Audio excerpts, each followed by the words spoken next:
నిరంతరము స్తోత్రార్హుడైన మన యాశ్వమిశ్రయ్య గారి దివ్యనామంలో మీ అందరికీ నా ప్రేమపూర్వకమైన శుభాకాంక్షలు తెలియపరుస్తూ తండ్రి యొక్క సన్నిధిలో ఒక పాట విందాం. తండ్రికి మహిమ కలుగునుగాక. హల్లెలూయా, హల్లెలూయా. తండ్రికి మహిమ కలుగునుగాక. హల్లెలూయా.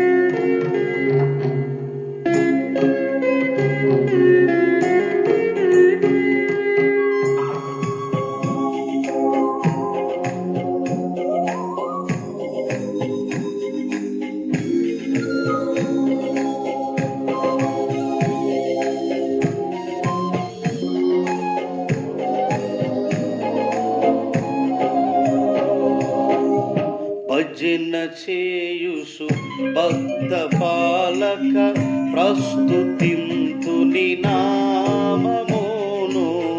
భజన చేయుసు భక్త పాలక ప్రస్తుతింతుని నామమును. సృజనములపై జయమునిచ్చిన సృజనములపై జయమునిచ్చిన విజయుడా నిన్ను వేడుకుందును. విజయుడా నిన్ను వేడుకుందును.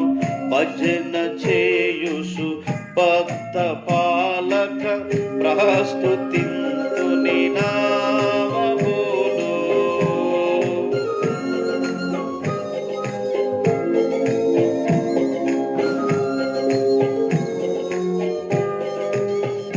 కలిసి పాడదాం, అందరం కూడా గొంతెత్తి కలిసి పాడదాం.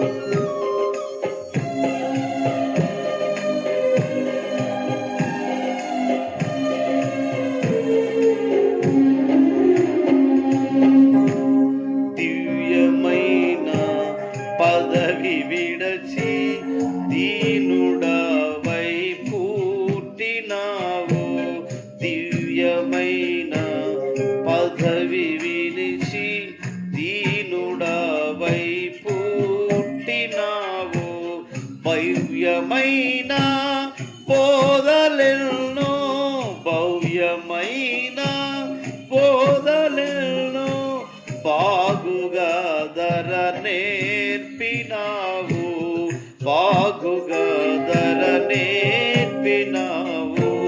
భజన చేయుసు భక్త పాలక ప్రస్తుతింతుని నామమును.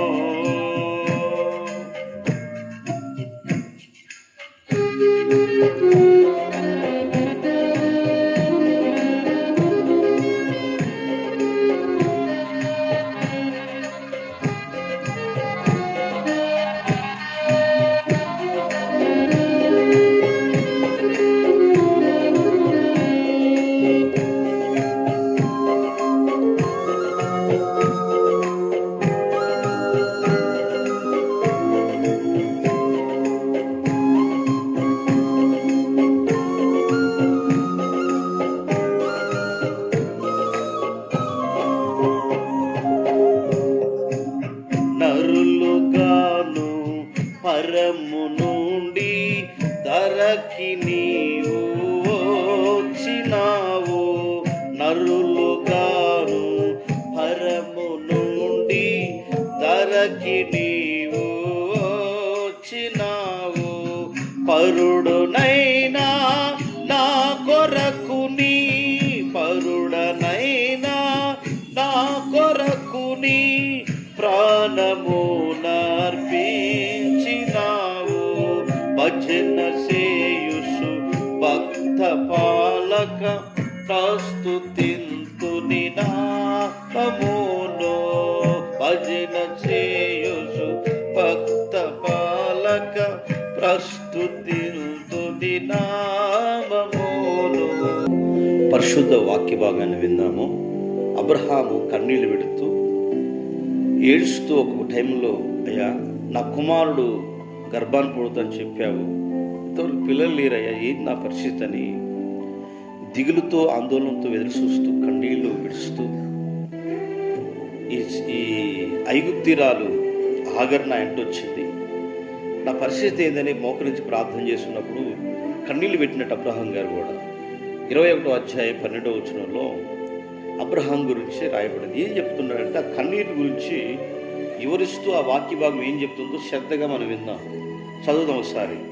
అయితే సృష్టికర్త అయిన తండ్రి, ఈ చిన్నవాడిని బట్టి, నీ దాసిని బట్టి నువ్వు దుఃఖపడవద్దు. శారా నీకు ఏది చెప్పిందో ప్రతి విషయంలో ఆమె మాట నువ్వు విను. ఇస్సాకు వలన అయినదే నీ సంతానం పడింది. ఈ ఆగర్ సంతానం వల్ల, ఇస్మాయిల్ సంతానం ద్వారా నీకు గర్భఫలం లేదని శారా బాధపడుతూ నువ్వు బాధపడుతూ ఎందుకయ్యా? నీ గర్భాన కుమారుడు పుడతారులే, నీ కన్నీటిని చూశాను, ఆలకించాను, రా అని చెప్పినప్పుడు 21వ అధ్యాయం 7వ వచనంలో ఒక ఆశ్చర్యకరమైన ఇందు చేసి ఇస్సాకును గర్భాను పుట్టింపజేసినట్టు ఇద్దరు శరీరాలు, శారా శరీరం, అబ్రహాం శరీరం ముతతూలిమైనప్పుడు నవ్వు కలగజేసినట్టే పరమతండ్రి అంతటి ఘనకార్యం జరిపించినట్టు ఈ కార్యక్రమాన్ని వీక్షిస్తున్న ప్రియ సహోదరి సహోదరులారా, నువ్వు ఏ స్థితిలోనే ఉండవచ్చు, కానీ అబ్రహాం విశ్వాసులకు తండ్రిగా మార్చబడ్డాడు. మనము కూడా తండ్రి యొక్క సన్నిధిలో ఆయన వాగ్దానాలు పట్టుకొని ముందుకెళ్లే వ్యక్తులుగా ఈ సంవత్సరంలో, ఈరోజు, ఈ దినము మనందరం ఉండాలని బైబిల్ తెలియపరుస్తుంది. యోహాను సువార్త 16వ అధ్యాయం 20వ వచనంలో ఒక అద్భుతమైన మాట తెలియపరుస్తాడు. మీరు ఏల్చి ప్రలాపించుతారు కానీ లోకము సంతోషించింది, మీరు దుఃఖిస్తారు కానీ మీ దుఃఖము సంతోషమగునని మీతో నేను చెప్తున్నాను. ఒకప్పుడు మీరు ఏడుతున్నారు, ఇక్కడ కన్నీళ్ళు వేస్తున్న బాధతో ఉన్నారు. లోకం అంతా మిమ్మల్ని ఏం చేస్తున్నట్టే, ఆమెకు జబ్బు వచ్చింది కదా, ఆమె బలహీనరాలు కదా, ఆమెకు తెలియదు కదా అని చెప్పి లోకులు నిన్ను కాకులుగా పీకి నిన్ను ఏడిపించవచ్చు, వాళ్ళు నవ్వుతూ ఉండొచ్చు. కానీ ఒక దినాన నేనేం చేస్తాను తెలిసిన, నీ నోట నవ్వు పుట్టించదు కాబట్టి లోకం ఏడిపించినట్టు నేను ఏడిపోయాను, కానీ ఒక ఆశ్చర్యకరమైన సంతోషాన్ని, నవ్వును నీ ఇంట్లో, నీ నోట్లో ఉంచుతానని ఈ వాగ్దానం ఈరోజు తెలియపరుస్తూ ఉంది. ఏబు అంటాడు 8వ అధ్యాయం 22వ వచనంలో, ఏబు గ్రంథంలో ఏబుకు వచ్చిన శ్రమలు ఎన్నో భయంకరమైన శ్రమలు వచ్చినాయి, శోధనలు వచ్చినాయి. భయంకరమైన స్థితిలో ఉన్న ఏబు ఏమంటాడంటే, ఈ వాగ్దానం చదువుదాం. అయితే ఇంకను అయినను ఆయన మీకు, ఇంకను అయినను ఆయన మీకు నోటి నిండా నవ్వు కలగజేయడు. ఇన్ని శ్రమలు, ఇంకా ఆయన బాధలో కష్టాలు ఉన్నప్పుడు స్నేహితులు వచ్చారు, భార్య వచ్చింది, కష్టాలు ఒంటి నిండా కురుపులైపోయినవి, పొయ్యి దగ్గర కూర్చొని చిల్లపెగ్గి పోసుకొని, బూడిద పోసుకొని చిల్లపెగ్గి పెట్టి గీక్కుంటూ కష్టాలు ఉన్నప్పుడు జావరాదు అని భార్య అన్నప్పుడు ఆ బాధలన్నీ తట్టుకొని ఊజు దేశంలో ధనవంతుడైన ఏబు సంగతిని మీరు ఎరగరా?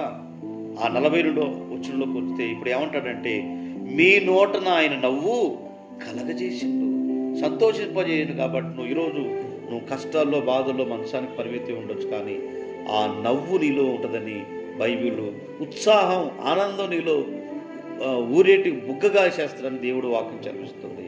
మరొక మాట లూకాసు సువార్త 6వ అధ్యాయం 21వ వచనంలో ఒక అద్భుతమైన మాట రాయబడింది, చదువుదాం. ఇప్పుడు మీకు ఆకలి అవుతుంది, అన్నం లేదు, పిల్లలకు అన్నం పెట్టన్నా వాళ్ళకి ఆకలి అవుతుందా? ఇప్పుడు ఏం చేయాలి మీరు? ఇప్పుడు మీరు ఆకలి కొనుస్తున్న మీరు ధన్యులు, మీరు తృప్తిపరచబడుదురు. ఇప్పుడు మీరు ఏడుస్తున్నారు చూసారా, మీరు ఏడుపు కన్నీరు చూసారా, ఆ ఏడ్పేవారు ధన్యులు, మీరు నవ్వురు ఒక రోజు నవ్వుదురు అని రాయబడింది. కష్టంలో, శ్రమల్లో, బాధల్లో, విధాలైన ఎన్నో శోధనలు, కుటుంబం తరపున కోర్టు కేసులు, నాన్నవారు లేరు, అసలు ప్రార్థన ఎందుకు నమ్ముకున్నారా బాబు అన్న పరిస్థితిలో ఉన్న బిడ్డలను ఏమంటారంటే, మీరు కొద్దిసేపే దుఃఖిస్తారు, తిన్నామన్న ఆహారం లేదు. పేతురు, యోహాను, ఆంద్రయ్య ముగ్గురు కలిసి ఆకలి అవుతుంది, పిల్లలు ఒక చూస్తే గంత అన్నం తినడానికి కూడా లేదు, యాశ్వమస్యాముడి తిరిగి వేడి వేడి రొట్టెలు తెచ్చుకునేవారు. నిజంగా ఆయన చనిపోయాడు, అన్నయ్య ఏంటి 3 రోజులు అయింది అన్నం లేక, మన రక్షకుడు లేడని ఏడుస్తూ ఉంటే పేతురు వెళ్ళిపోయి అటుకు మీద ఉన్నట్టు ఆ వల తీసుకుని వెళ్ళి పిల్లల వంక చూడలేక, భార్య వంక చూడలేక 3 దినాలు ఆహారం లేక అలోటిస్తూ ఉన్నాడు. ఆకలి అవుతుంది అన్నయ్య చూస్తే పిల్లల వంక చూసి ఏం ఆహారం పెట్టాలో నీళ్లు తాగి 3 రోజులు బతుకుతున్నారు. అటుకు తీసుకుని చేపలు పట్టడానికి వల వేయడానికి వెళ్ళినప్పుడు వెళ్ళారు ముగ్గురు. అన్నయ్య నేను కూడా వస్తానని చెప్పి పేతురు అంద్రయ్య అన్నాడు.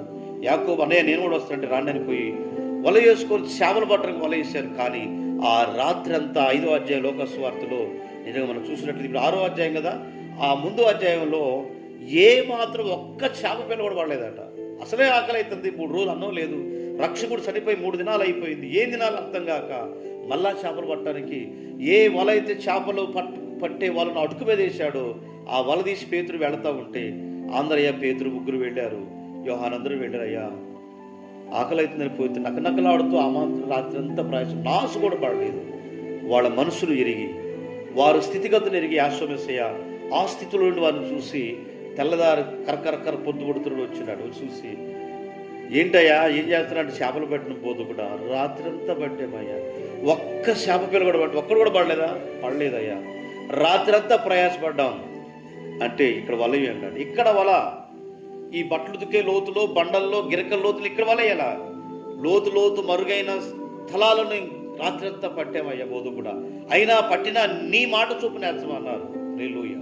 వాడు ఎప్పుడైతే వల వేశారో ఆ వల పిగిలిపోయినట్లుగా చేపలు పట్టారు. ప్రియ సహోదరి సహోదరులారా, వారు ఆనందం, ఆ చేపలో వల పిగిలిపోయినప్పుడు గుంజుతూ ఉంటే రాకపోతే పాదివారు వచ్చి తీసి ఆ వల రాశిగా పోసాడు. ఈరోజు ఆ పట్టిన ఆనందం, ఆ నిండిన వల చూస్తే నవ్వు కలగజేశాడట. హల్లెలూయా.